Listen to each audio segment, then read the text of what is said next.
마크비츠 목사님의 예레미야 7부입니다. 준비되셨습니까? 오늘은 예레미야서에서 요시야 왕을 마무리할 것이고 다음 주에는 요시야 왕의 아들 여호야김에 대해 배우겠습니다. 제가 전에도 말씀드렸지만 예레미야서는 장들이 시간 순서대로 되어 있지 않습니다. 마치 모든 장들을 공중에 뿌려서 땅에 떨어진 그대로 껴맞춘 것만 같습니다. 오늘 예레미야 15장과 16장을 나누겠습니다. 지난주에 레위기에서 하나님께서 언약을 어기면 어떤 일이 일어날 것인지에 대한 예언의 말씀을 보았습니다. 예레미야 15장 3절에서 4절에 하나님께서 4가지 벌에 대해 말씀하셨습니다. 기억하시지요? 4가지 벌을 받게 되었던 이유는 히스기야 왕의 아들 므낫세의 죄악 때문이었습니다. 므낫세의 죄가 나중에는 용서받고 회복되었을 수는 있었겠지만 죄악에 대한 대가는 받아야 했습니다. 지난주에 언급했는데요.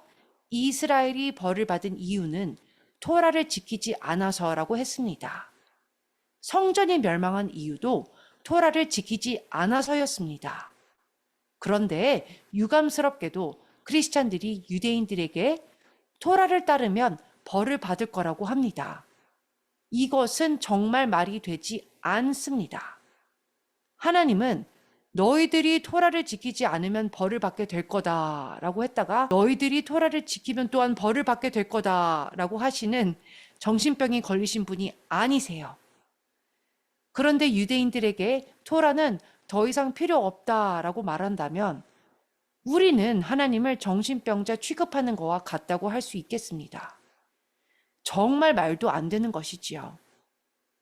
화면을 보시면 요시야가 치리했던 31년의 시간이 나옵니다.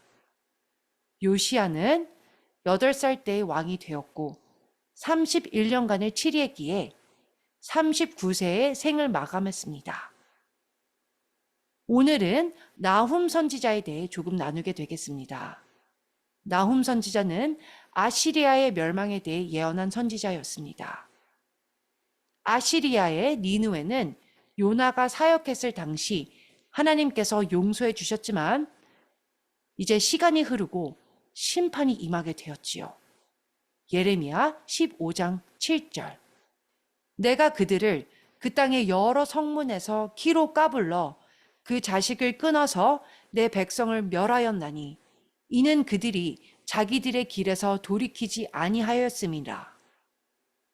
창세기에서 노아는 하나님의 길을 따라갔지만 이 구절에서 하나님의 백성이 자기들의 길로 가는 것을 볼 수 있습니다. 그래서 하나님께서 자기 백성을 키로 까부르신다고 하셨습니다. 마태복음 3장 11절에서 12절은 요하난, 즉 요한이 말한 구절입니다. 나는 너희로 회개하게 하기 위하여 물로 침례를 베풀거니와 내 뒤에 오시는 이는 나보다 능력이 많으시니 나는 그의 신을 들기도 감당하지 못하겠노라. 그는 성령과 불로 너희에게 침례를 베푸실 것이요. 손에 키를 들고, 여기서 손에 키를 들고, 이 말씀은 요하난이 예레미야에서 가져온 것입니다.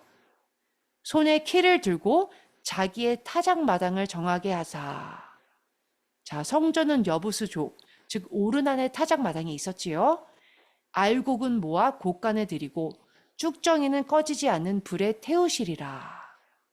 하나님께서 알곡과 쭉정이를 가르게 되실 것입니다. 마태복음 13장 27절에서 30절을 보겠습니다. 집 주인의 종들이 와서 말하되 주여 밭에 좋은 씨를 뿌리지 아니하였나이까? 그런데 가라지가 어디서 생겼나이까? 주인이 이르되 원수가 이렇게 하였구나.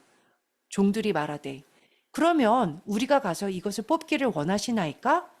주인이 이르되 가만두라. 가라지를 뽑다가 곡식까지 뽑을까 염려하노라. 둘 다 추수 때까지 함께 자라게 두라.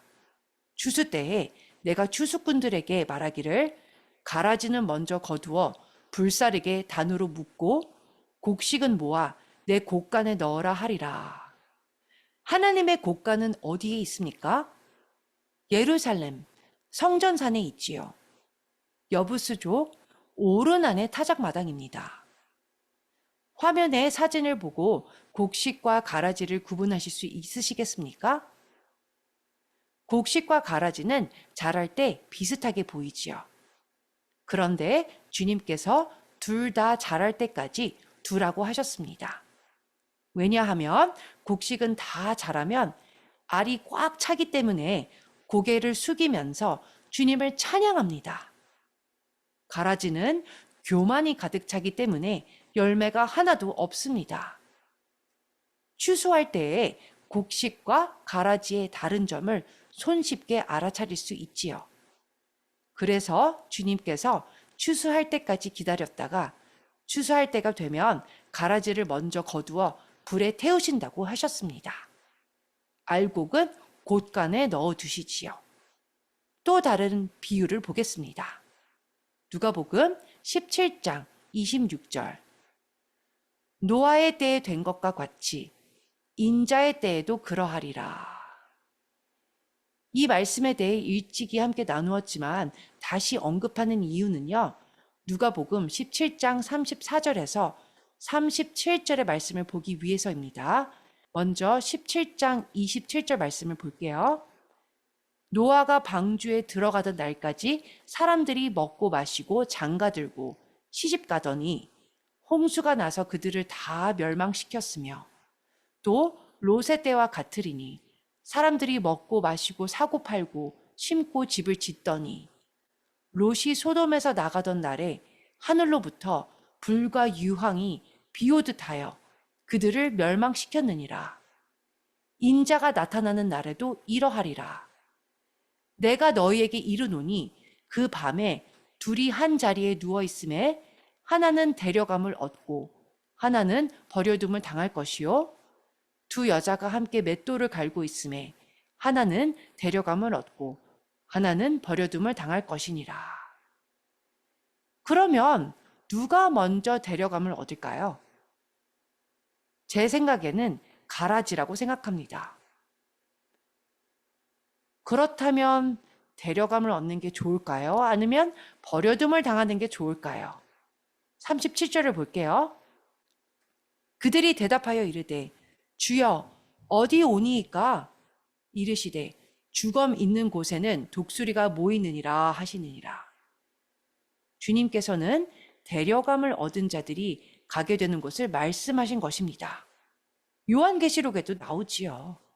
저는 이 말씀을 조금 다른 관점으로 보고 있는 것입니다. 저는 주님이 바로 이렇게 말씀하셨다라고 강조하는 것이 아니라 저 마크 빌츠가 이 구절에 대해 생각하는 것을 그저 참고하라고 여러분께 알려드리는 것입니다. 우리가 여러 방면으로 성경을 보는 것도 필요하다는 것입니다. 저는 개인적으로 성경 문자 그대로 보는 것을 좋아합니다. 말씀에서 어떤 이들은 데려감을 얻고 어떤 이들은 그곳에 내버려 두게 된다고 하는데요. 주님께서는 가라지를 먼저 거두시고 나서 그 다음에 알곡을 곳간에 두신다고 하셨습니다. 스가랴서를 보시면 세상이 끝이 나면 주님께서 오시고 그곳에 모든 열방이 와서 왕께 경배해야 한다고 합니다. 그렇지 않으면 그 땅에는 비가 오지 않고 재앙이 임할 거라고 하시지요. 그것은 바로 대환란 때에 살아남게 되는 사람들이 있게 된다는 것을 우리에게 알려줍니다. 이들은 왕께 경배하려 나아가야 합니다. 그때에는 이 땅에 지금 우리의 모습처럼 사는 사람들도 있을 것이고 부활하신 예수와처럼 새로운 몸을 입고 이 땅에 사는 사람들도 있는 신기한 세상이 될 것입니다. 매우 다른 세상이겠지요? 저의 개인적인 생각을 말하자면요. 추수 때는 열매던 가라지던 다 거두게 되는데요. 대환란 때에 이 땅의 죄인들, 즉 가라지들이 여전히 살아남게 된다는 사실이 저에게는 그리 놀랍지 않습니다. 왜냐하면 하나님께서 거두실 때에 악한 자들, 즉 가라지들을 데려다가 아마겟돈 전쟁터에 주지 않으실까 생각하기 때문입니다. 그리고 나서 알곡을 모아서 이들도 또한 전쟁을 위해 예루살렘에 두실 것입니다. 이들은 곳간이 있는 예루살렘에 가게 되는 것입니다. 저는 개인적으로 하나님께서 이 두 그룹의 옮기심이 예루살렘에 다 있지 않게 될까 생각하고 있습니다. 악한 부류는 아마겟돈 전쟁터로, 또 의로운 부류도 아마겟돈 전쟁터로 가게 되지요. 의로운 쪽이 말을 타고 악한 쪽을 멸망시키게 될 것입니다. 그러면 그다지 사악하거나 악하지 않는, 그렇지만 주님을 모르는 자들이 대환란 때에 살아남게 되지요. 이 마지막 때를 이렇게도 볼 수 있다는 것을 여러분께 알려드립니다. 저는 또한 현명한 처녀와 어리석은 처녀 10명의 비유를 볼 때에 이 10명이 다 신부가 아니라고 생각합니다. 현명한 처녀들도 신부가 아니고 어리석은 처녀들도 신부가 아니지요.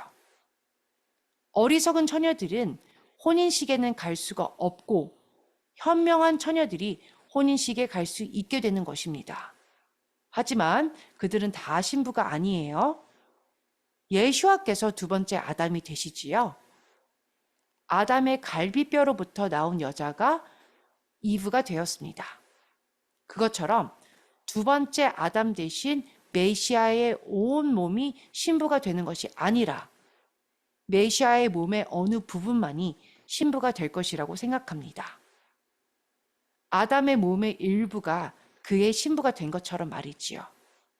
하나님은 정말 그분의 마음과 가까이 있는 자를 찾으신다고 저는 믿습니다. 메시아의 온 몸은 다 구원을 받고 혼인잔치에는 있겠지만 메시아의 온 몸이 다 신부가 된다고 생각하지는 않습니다. 자, 이제 예레미야로 돌아가서 예레미야 15장 10절에 예레미야가 무엇이라고 말하는지 보겠습니다. 내게 재앙이로다. 나의 어머니요. 어머니께서 나를 온 세계 다투는 자와 싸우는 자를 만날 자로 낳으셨도다. 다시 말해서 예레미야는 저를 왜 낳으셨나요? 하고 하나님께 따지는 것입니다. 예레미야는 23세 때의 사역을 시작했지요. 지금은 이제 30대가 되었습니다. 20절에 하나님께서 예레미야에게 어떻게 반응하시는지 보겠습니다.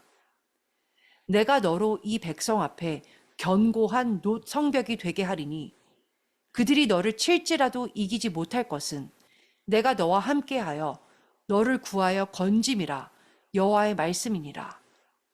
내가 너를 악한 자의 손에서 건지며 무서운 자의 손에서 구원하리라. 주님께서 악한 이방인들을 말씀하는 것이 아닌 악한 그의 백성을 두고 말씀하시는 것이에요. 예레미야 16장 1절에서 4절을 보겠습니다. 여호와의 말씀이 또 내게 임하여 이르시되 너는 이 땅에서 아내를 맞이하지 말며 자녀를 두지 말지니라. 이곳에서 낳은 자녀와 이 땅에서 그들을 해산한 어머니와 그들을 낳은 아버지에 대하여 여호와께서 이와 같이 말씀하시오니 그들은 독한 병으로 죽어도 아무도 슬퍼하지 않을 것이며 묻어주지 않아 지면의 분토와 같을 것이며 칼과 기근에 망하고 그 시체는 공중의 새와 땅의 짐승의 밥이 되리라. 요한계시록에 나오는 말씀과 같네요. 악한 자들의 몸이 공중의 새와 짐승의 밥이 되는 것입니다. 악한 이방인들이 이스라엘에게 하는 모든 악한 일이 다 그들에게 되돌아가게 되는 것입니다.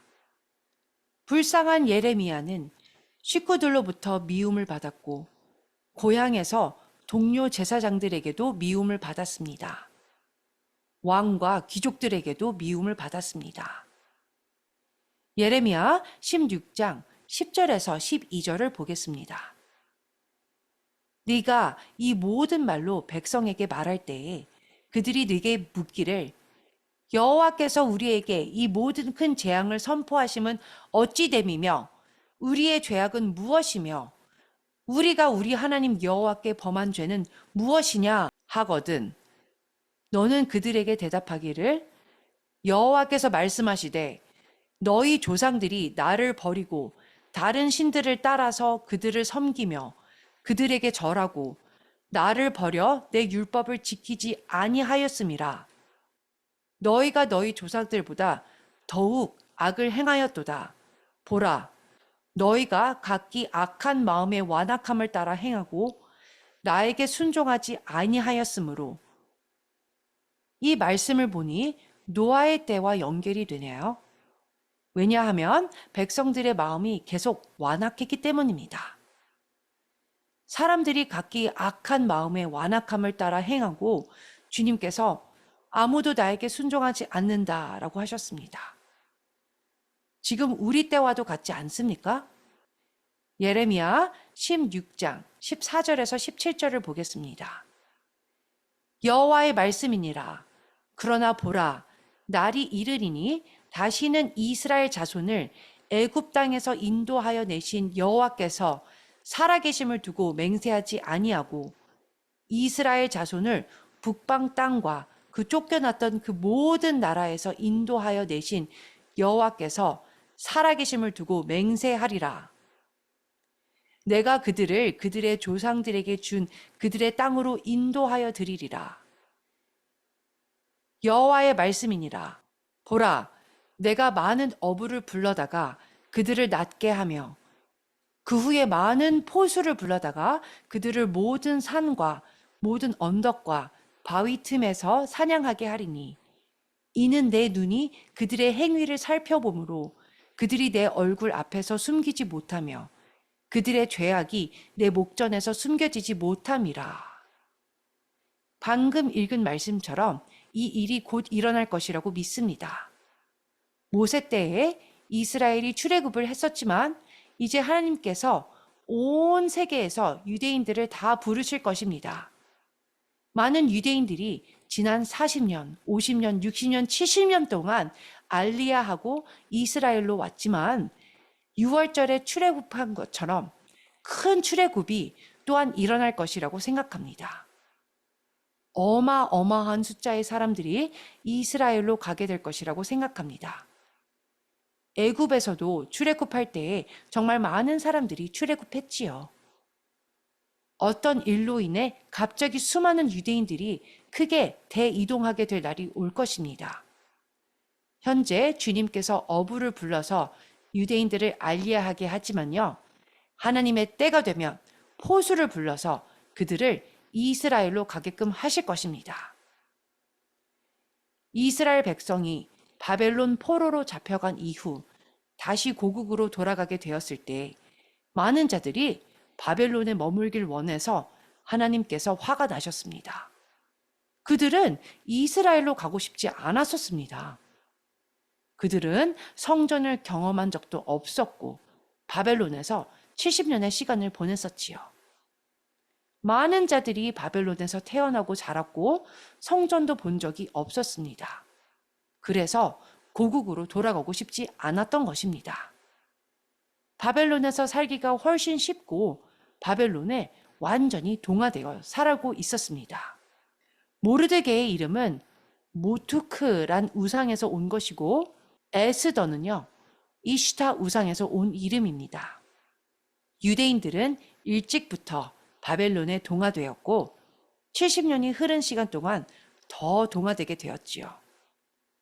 테러가 일어나는 그곳에 왜 다시 가고 싶어 하겠어요? 바벨론의 경제는 굉장히 발전했었습니다. 마찬가지로 미국이나 열방 곳곳에 있는 유대인들이 왜 이스라엘로 돌아가지 않을까요? 그 땅에는 전쟁과 테러리즘이 일어나고 있는데 현재 그들이 있는 땅은 살기 좋은 땅이기 때문입니다. 어떤 의미에서 하나님께서 세계 경제를 무너뜨리실 것이고 그러면 유대인들은 고통을 받게 될 것입니다. 쫓겨났다시피 이스라엘로 돌아가게 될 수도 있겠지요. 이 날이 머지 않았다고 저는 생각합니다. 예레미야 16장 19절에서 20절을 보겠습니다. 여호와 나의 힘, 나의 요새, 환난 날의 피난처이시요. 민족들이 땅 끝에서 주께 이르러 말하기를 우리 조상들의 계승한 바는 허망하고 거짓되고 무익한 것뿐이라. 사람이 어찌 신 아닌 것을 자기의 신으로 삼겠나이까 하니이라. 이방인들이 이제 주님께 돌아오게 되는 것입니다. 하박국도 예레미야 때에 예언했던 선지자였는데요. 하박국 1장 1절에서 4절을 보겠습니다. 선지자 하박국이 묵시로 받은 경고라. 여호와여, 내가 부르짖어도 주께서 듣지 아니하시니 어느 때까지리까? 내가 강포로 말미암아 외쳐도 주께서 구원하지 아니하시나이다. 자, 노아 때에도 강포와 폭력이 큰 죄가 되었었지요. 오늘날 세계는 어떻습니까? 폭력이 난무합니다. 계속해서 말씀을 보시면 어찌하여 내게 죄악을 보게 하시며 패역을 눈으로 보게 하시나이까? 겁탈과 강포가 내 앞에 있고 변론과 분쟁이 일어났나이다. 이러므로 율법이 해이하고 정의가 전혀 시행되지 못하오니 이는 악인이 의인을 애워쌌으므로 정의가 굽게 행하여 지민이다. 그 당시에도 노아 때처럼 강포와 폭력이 난무했습니다. 하박국 1장 5절에서 7절. 여호와께서 이르시되 너희는 여러 나라를 보고 또 보고 놀라고 또 놀랄지어다. 너희의 생전에 내가 한 가지 일을 행할 것이라. 누가 너희에게 말할지라도 너희가 믿지 아니하리라. 보라, 내가 사납고 성급한 백성, 곧 땅이 넓은 곳으로 다니며 자기의 소유가 아닌 거처들을 점령하는 갈대아 사람을 일으켰나니 그들은 두렵고 무서우며 당당함과 위엄이 자기들에게서 나오며. 하박국 2장 2절에서 4절 말씀. 여호와께서 내게 대답하여 이르시되. 자, 이때에는 예레미야 요시야 왕 때이며 느부갓네살 왕이 쳐들어와 멸망시키기 전입니다. 여호와께서 내게 대답하여 이르시되 너는 이 묵시를 기록하여 판에 명백히 새기되 달려가면서도 읽을 수 있게 하라. 이 묵시는 정한 때가 있나니 그 종말이 속히 이르겠고 결코 거짓되지 아니하리라. 비록 더딜지라도 기다리라. 지체되지 않고 반드시 응하리라. 보라, 그의 마음은 교만하며 그 속에서 정직하지 못하나 의인은 그의 믿음으로 말미암아 살리라. 은혜와 믿음에 대한 말씀이 타나크, 즉 구약에 있습니다. 토라에 있는 것이지요.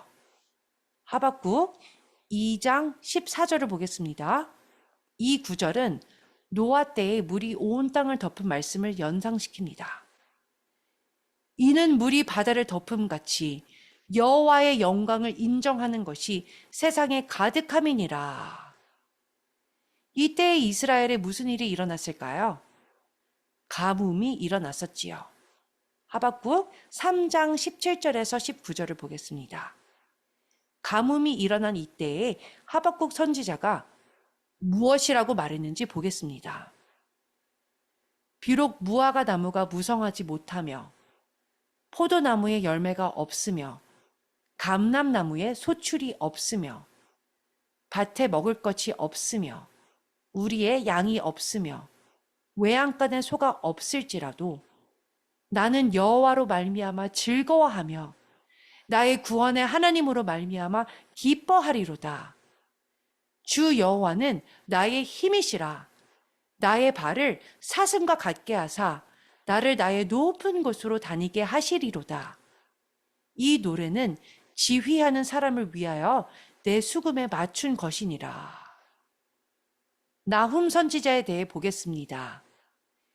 나훔 선지자는 아시리아의 멸망에 대해 예언했습니다.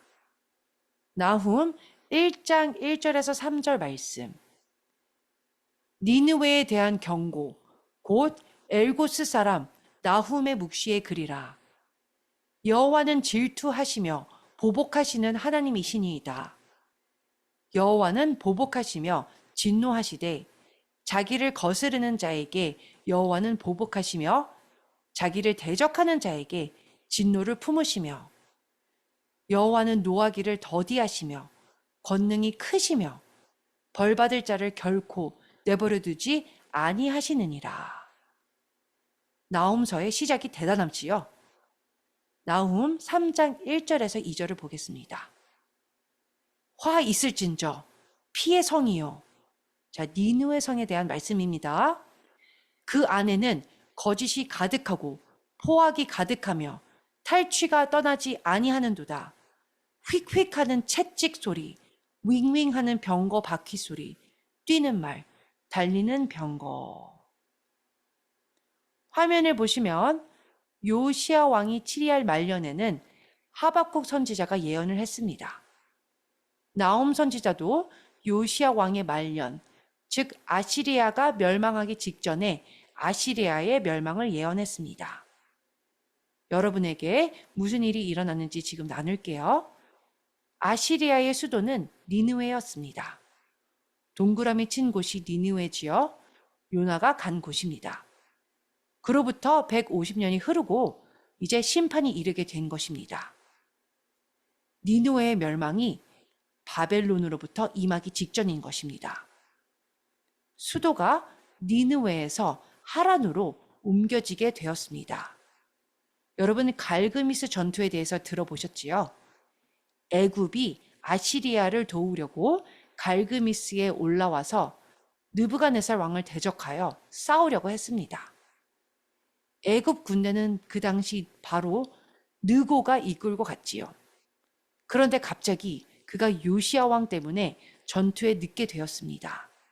바로 느고는 바벨론으로부터 멸망하려는 아시아를 도우려 북쪽으로 올라온 것입니다.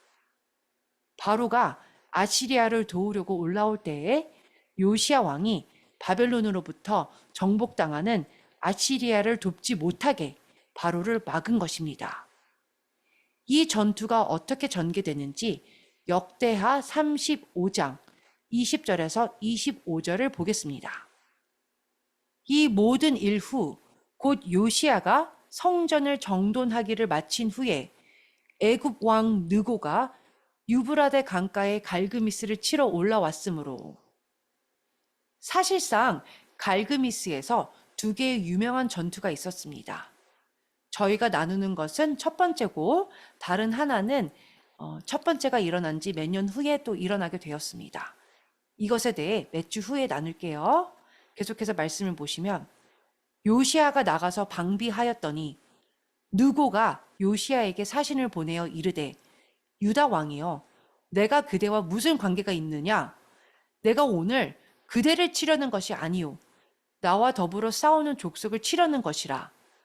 하나님이 나에게 명령하사 속히 하라 하셨은즉 하나님이 나와 함께 계시니 그대는 하나님을 거스르지 말라 그대를 멸하실까 하노라 하나.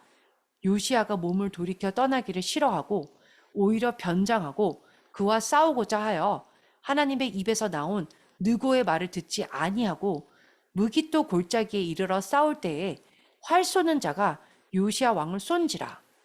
왕이 그의 시내들에게 이르되 내가 중상을 입었으니 나를 도와 나가게 하라. 그 부하들이 그를 병거에서 내리게 하고 그의 버금 병거에 태워 예루살렘에 이른 후에 그가 죽으니 그의 조상들의 묘실에 그가 장사되니라. 온 유다와 예루살렘 사람들이 요시야를 슬퍼하고 예레미야 선지자가 요시야보다 2살이 더 많다고 했었지요. 요시야가 왕이 되었을 때에 8살이었고 예레미야는 10살이었습니다.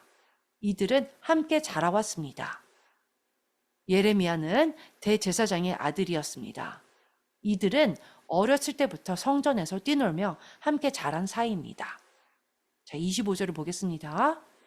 예레미야는 그를 위하여 애가를 지었으며 모든 노래하는 남자들과 여자들은 요시야를 슬피 노래하니 이스라엘의 규례가 되어 오늘까지 이르렀으며 그 가사는 애가 중에 기록되었더라. 자, 그리고 나서 무슨 일이 일어났나요? 먼저 알려드릴 것은 요시야 왕이 죽은 갈그미스 전투는 역사적으로 BC 609년 5월이나 6월에 일어났습니다. 열왕기하 23장 28절에서 30절 말씀. 요시야의 남은 사적과 행한 모든 일은 유다 왕 역대 지략에 기록되지 아니하였느냐.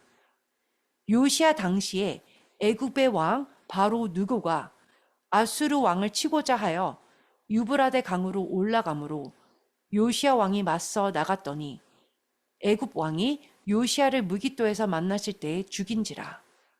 신복들이 그의 시체를 병거에 싣고 무깃도에서 예루살렘으로 돌아와 그의 무덤에 장사하니 백성들이 요시야의 아들 여호아하스를 데려다가 그에게 기름을 붓고 그의 아버지를 대신하여 왕으로 삼았더라. 저희가 놀라운 것을 함께 보겠습니다. 역대하 36장 1절에서 5절 말씀. 그 땅의 백성이 요시야의 아들 여호아하스를 세워 그의 아버지를 대신하여 예루살렘에서 왕으로 삼으니 여호아하스가 왕위에 오를 때에 나이가 23세더라. 그가 예루살렘에서 다스린 지 석 달에 애굽 왕이 예루살렘에서 그의 왕위를 폐하고 또 그 나라에 은 100달란트와 금 1달란트를 벌금으로 내게 하며 애굽 왕 느고가 또 그의 형제 엘리야김을 세워 유다와 예루살렘 왕으로 삼고 그의 이름을 고쳐 여호야김이라고 하고 그의 형제 여호아하스를 애굽으로 잡아갔더라. 여호야김이 왕위에 오를 때의 나이가 25세라. 예루살렘에서 11년 동안 다스리며 그의 하나님 여호와 보시기에 악을 행하였더라. 잠깐만요. 왜 이스라엘에서 25살인 형을 제치고 23살인 동생이 왕이 되었을까요? 형 입장에서는 화가 나지 않았을까요? 그런데 더 화날 만한 일이 일어났습니다. 25살인 여호야김은 다른 어머니로부터 온 자였습니다. 요시야 왕은 2명의 아내가 있었습니다. 그 2명의 아내 중에 하무탈에게서 태어난 여호아하스는 23살이 되었습니다. 그의 어린 동생 시드기야는 그때 10살이었습니다. 그러나 25살이었던 여호야김은 다른 어머니로부터 태어났습니다. 여호야김은 네후시타라는 여인과 결혼하여 여호야긴을 낳았습니다. 만약 여러분이 여호야김의 어머니인 스비다라면 자기 말고 다른 아내가 더 사랑을 받아 그녀의 아들이 왕이 된 것을 볼 때 어떨까요? 애굽 왕이 왔을 때에 요시야는 죽었고 이스라엘은 여호아하스를 왕으로 세웠습니다. 그런데 그는 애굽으로 잡혀갔습니다. 여호아하스는 3개월만 치리했었습니다. 애굽 왕은 여호야김을 왕으로 세웠습니다. 그는 그의 이름을 엘리야김이라는 이름을 여호야김으로 고쳤습니다. 여호아하스는 화가 났을 것입니다. 애굽의 신세를 지고 있는 이스라엘에 화가 났지요. 첫째 아들이 애굽으로 끌려갔고 10살짜리 둘째 아들이 왕이 되는 대신에 애굽이 다른 아내의 첫째 아들을 왕으로 삼았습니다. 여호야긴은 여고니아로도 알려지기도 했는데요. 또한 고니아라고도 했습니다. 여호야김이 느부갓네살 왕으로부터 죽음을 당했을 때에 이스라엘은 어떻게 했나요? 이스라엘은 여호야긴을 왕으로 세웠습니다. 느부갓네살 왕은 여호야김을 3개월만 치리하게 하고 바벨론으로 그를 사로잡아 갔습니다. 그리고 시드기야를 왕으로 세웠지요. 바벨론 왕은 마따니아라는 이름을 시드기야로 바꾼 것입니다. 시드기야는 10살이었습니다. 그러나 21살 때에 왕이 되었습니다. 열왕기하 23장 36절을 보겠습니다. 여호야김이 왕이 될 때에 나이가 25세라.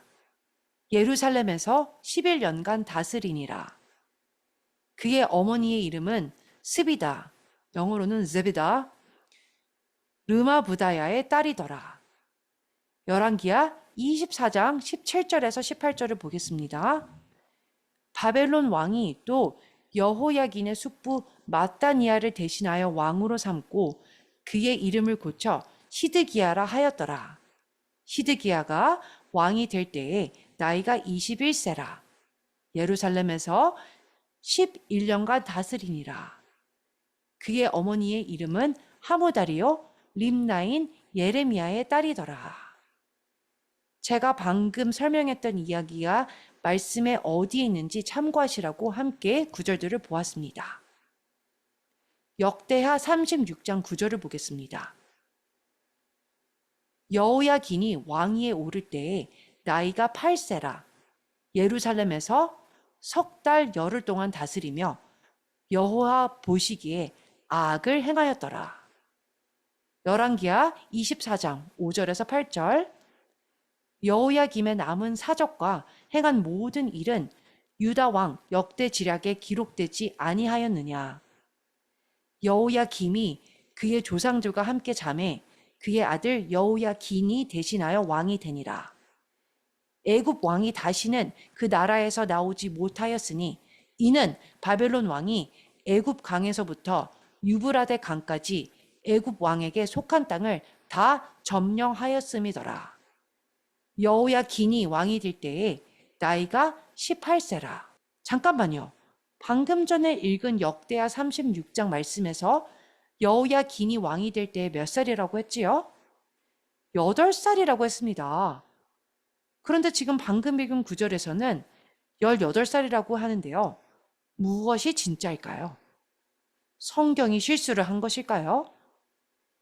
제가 이것이 어떻게 된 것인지 여러분께 말씀드리겠습니다. 그런데 여러분들이 먼저 어떻게 된 것인지 파악할 수 있도록 먼저 기회를 드릴게요. 여호야김에 대해 공부하는 한 달 정도의 시간 동안 이것에 대해 알아볼 수 있는 시간을 제가 드릴게요. 그리고 나서는 여러분께서 성경에는 실수가 없다라는 것을 알게 되실 것입니다. 이 문제를 어떻게 해결할까요? 앞으로 함께 알아가게 되겠습니다.